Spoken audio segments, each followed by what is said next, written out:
Selamat pagi anak-anak Ibu kelas 5A, salam sehat, tetap semangat.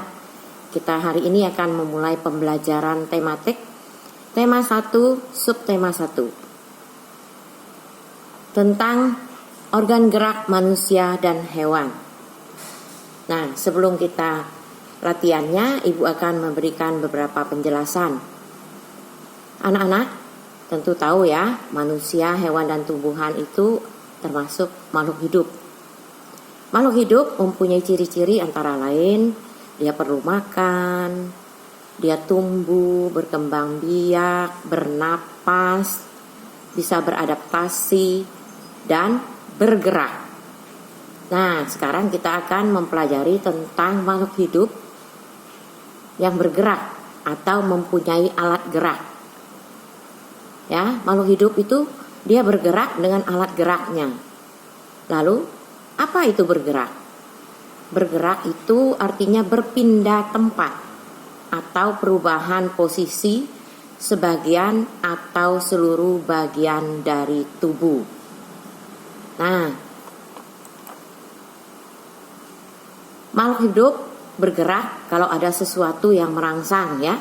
Ada sesuatu mungkin karena disentuh, karena ada dia merasa sesuatu ya, sehingga dia harus berpindah tempat, dia harus bergerak. Nah, ya. Untuk apa dia bergerak? Tentu saja untuk melakukan hal-hal tertentu, ya. Dia bergerak. Nah, kalau hewan dan manusia itu alat geraknya itu berupa kaki, ya, tangan, ya, dan lain-lain. Ada sayap, ya, bermacam-macam. Nah, kegunaan organ geraknya, alat geraknya itu ya, untuk berjalan, berlari, melompat, meloncat, ya, untuk terbang, berenang, dan lain-lain. Ya. Nah, sekarang hewan dan manusia itu punya dua macam alat gerak, yaitu alat gerak pasif dan alat gerak aktif.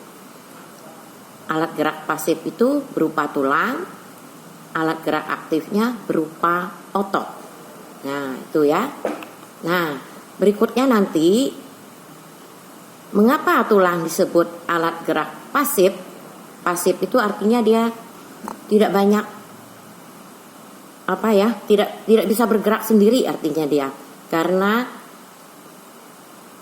tulang itu kan kaku, dia tidak bisa bergerak sendiri. Kalau otot disebut alat gerak aktif karena otot memiliki suatu senyawa kimia, dia punya zat tertentu yang membuatnya dapat bergerak. Jadi kalau ibu menggerakkan tangan ibu, ya, ini, ibu gerakkan ini, itu ada otot yang membuat dia untuk bergerak. Ya, ototnya itu melekat pada tulang. Ya, jadi ada dua alat gerak yang dimiliki oleh manusia dan hewan itu dari ya, alat gerak aktif dan alat gerak pasif. Nah, oke, baiklah anak-anak ya. Ini penjelasan ibu sedikit saja. Nanti ibu akan kirimkan Google Form untuk kalian latihan.